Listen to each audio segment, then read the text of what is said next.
Debit cards and credit cards, we all have them and use them on a daily basis. But did you know how easy it is for scammers to steal your card information? Swipe, swipe, swipe, swipe, swipe, swipe. So in this video, we're going to talk about payment card fraud, what it's all about, and how you can protect yourself against it. And if you find value in this video or this entire fraud series that I'm putting together, I would appreciate it. I'll be thankful, and I will be grateful if you hit that like button and also subscribe to the channel if you want to catch more of my content, and it will also help out the channel. So with that being said, let's get right into the information.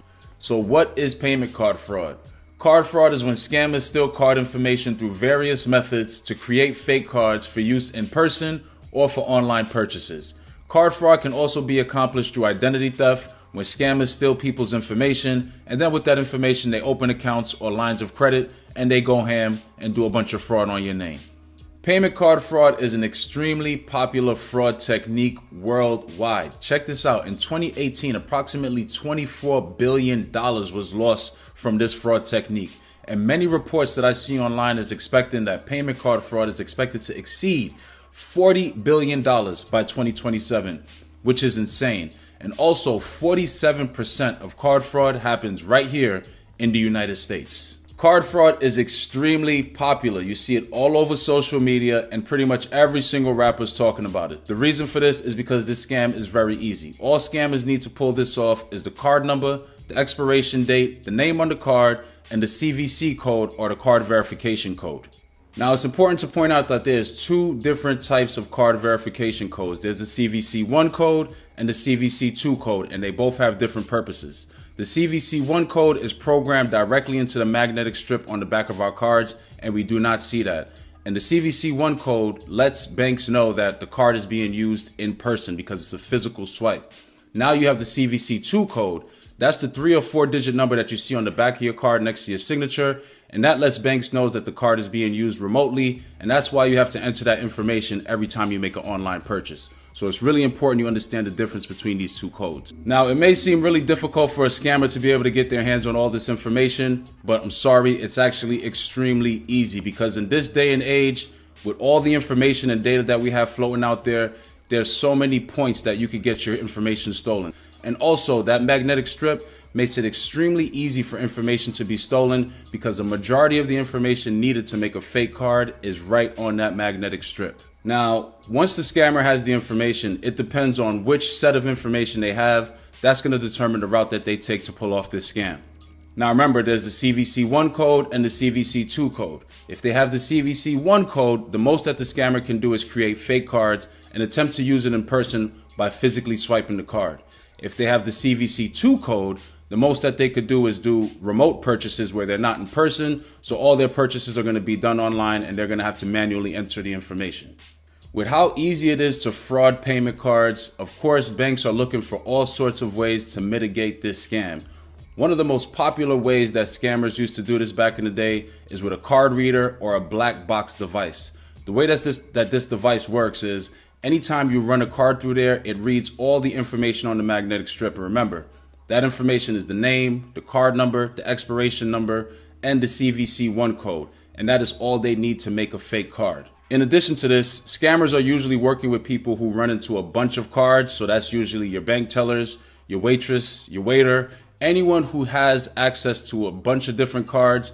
The scammer is going to give that box to that person. And the added benefit of this is they'll be able to physically see the card. So they'll have the CVC1 code and the CVC2 code. So that's double trouble. So EMV chips were created to try and slow down this scam. And the way that EMV chips work are they create a one-time authentication code compared to when you swipe your card, it's reading the static 16-digit number on the front of the card. With that one-time authentication code, it's used for that one transaction and then the code is obsolete.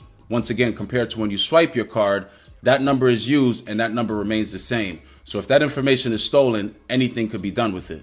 So when you input your card into an EMV terminal, it makes it much more difficult for your information to be stolen, but it's still not impossible. EMV chips have been helpful in defending against card reader scams, but of course scammers have found a way around that, and the new thing that's hit the streets is called a shimming device. A shimming device is a thin device that goes into an EMV payment terminal, and it has the ability to capture the information on an EMV chip. And now I know I said the EMV chip creates a one-time authentication code for transactions, but it also has the information that's found on the magnetic strip. So when the shimming device captures the information on the EMV card, the scammer now has the ability to create a fake card with the information that they get off the device. All right, so I found this video on YouTube. Shout out to the Fourth Word Star Telegram YouTube page. But this just shows how easy it is to install this ATM shimmer. So they just put it into this device, jam it into the ATM, and then you put the card in there. And it really seems like it's that simple. Pull the card out. Then you can see here they're testing it to make sure it works. And it's just crazy how fast they're able to install this. And it's that simple. They steal your information. See, it puts in the PIN number and confirm it's working. And here you can see this diagram just to show how simple this device, this shimming device works. Just sits right underneath the card and it picks up all the EMV data. And I don't know how legit these sites are, but just so you can see how available these things are, I saw it on this website for €1,000. And I saw it on this next website here for 3,000 euros. So that's about 3,600, 4,000 US dollars, but it's out there and it's available online, so you got to be careful. Shimming is one of the many ways that your card information can be stolen. Some other ways include the dark web, which has tons of personal information on there, identity theft when your information is stolen and fake credit lines and bank accounts are open and used in your name, phishing calls where they're able to get information and once again steal your identity and open accounts and lines of credit in your name. Corporations and databases are constantly getting hacked. It's almost inevitable that information will be stolen sooner or later. And anywhere you hand off your card, your information is being exposed and can be stolen and replicated. With how vulnerable card information is, the best thing that consumers can do is actively defend their accounts and also defend their identity. So I want to share some advice with you. The first thing I would recommend is set account alerts on your debit and credit cards. So anytime it is used, if it's not you, you will be notified immediately. In addition to that, you want to make a point to check your accounts regularly. So if you see any unauthorized transactions, you can report it to the bank immediately. Next, when it comes to your identity, you want to make sure you're checking your credit report on a regular basis. I would recommend at least once a month so you don't see any unauthorized accounts being open or any account credit inquiries that were done within that time frame. Also, if you're not planning to use your credit for any reason, this is something that I do. I highly recommend freezing your credit because if you don't need it for any reason, there's no need to leave it open. And if you do need it, you just call up the places, you go on the website and you can get it unfroze very quickly. The next thing, and this blows my mind, please do not write your PIN number or any of your personal information on your card or keep it in your wallet. Don't keep your social security card in your wallet because if you have these things